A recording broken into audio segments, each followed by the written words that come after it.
If you just joined us, you're listening to Acoustic Songs Live on WNJR here at 91.7 FM in Washington and Jefferson College in Washington, PA.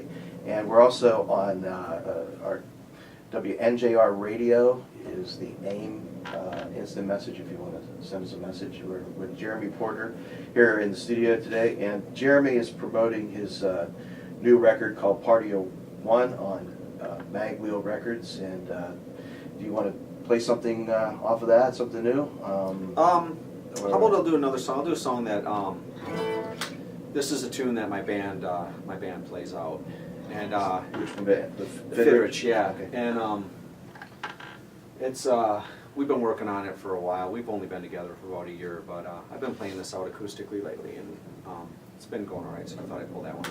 Okay. It's called "Always Late for Nothing New."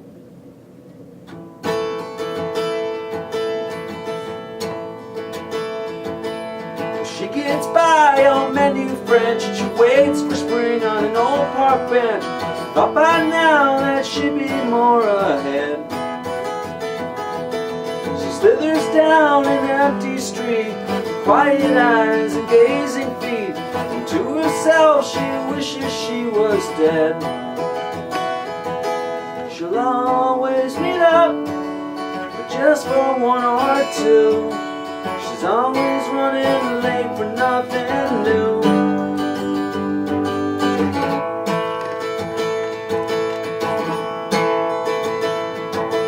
She waits by the window for someone to come home, forgetting that she's always lived alone.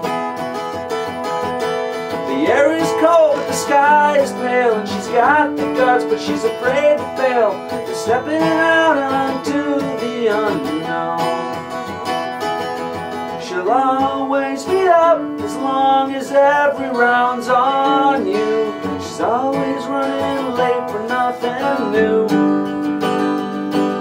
She might not tell you everything, but what she says is true. She's always running late for nothing new.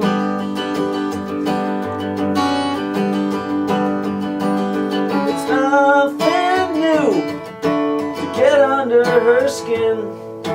Just don't ask her where she's never been. I'm leaving now, it's time to go. I'll take a hit, but that was low. I'm left with no position to defend.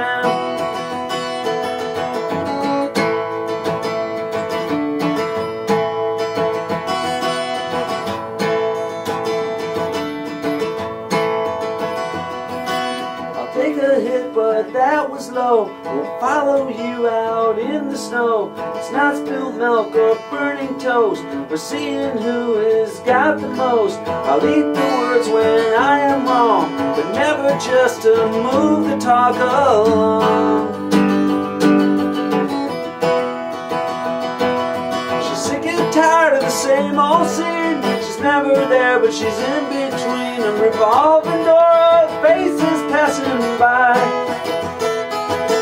It's never her, but it's probably you, and her options fall between none and few. I've always spoken, never implied. She'll always meet up as long as every round's on you. Always running late for nothing new. She might not tell you everything, but what she says is true. Always running late for nothing new. She's always running late for nothing new. Always running late for nothing new.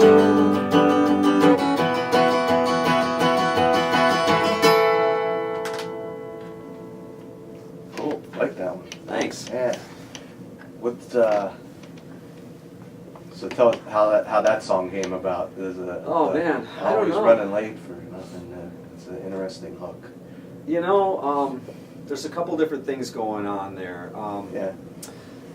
It kind of came on last March, a year ago March. I was in New York City with my wife, and we'd been up to Boston to see the Pogues, and we came down to for a couple nights in Manhattan too. and we were at this bar drinking during happy hour, and there were all these hipsters running in and out.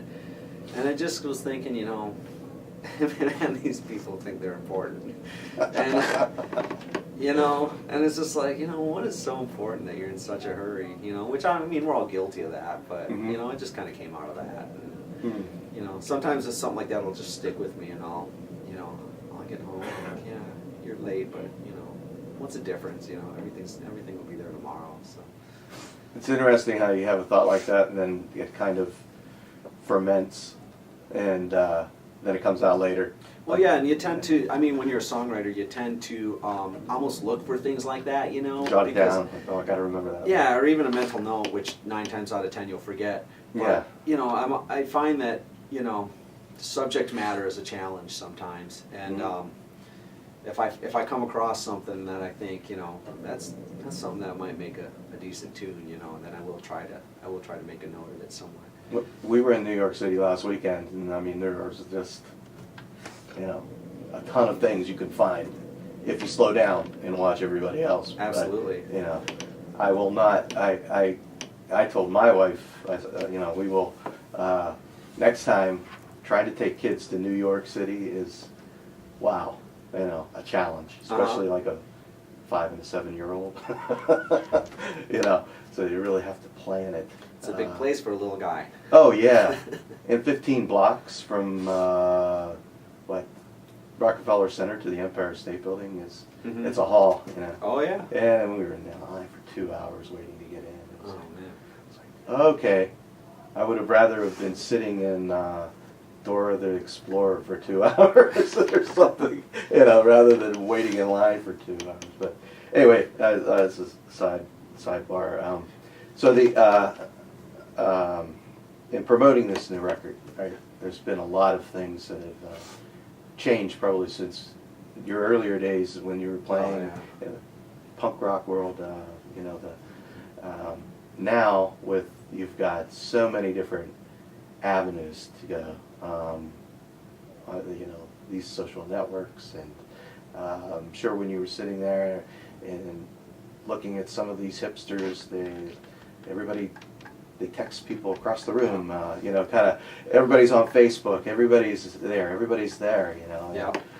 What do you find are the benefits, I guess, and the challenges of that in this new music world? So, Well, yeah, I mean, it's totally different. It's, you know, in the old days, it was like, you know, you send your record out to some zines and fanzines and stuff, and get, you know, hopefully they get a review, and you got the telephone, and that's about it, you know.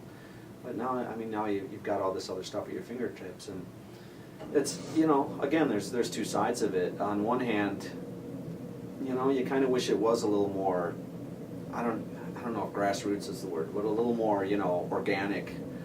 But on the other hand, I mean, it's great to be able to network at that level, you know, just to be able to, you know, to put an event up on Facebook, or to have a website and an email mailing list for you know, all your friends and fans and stuff.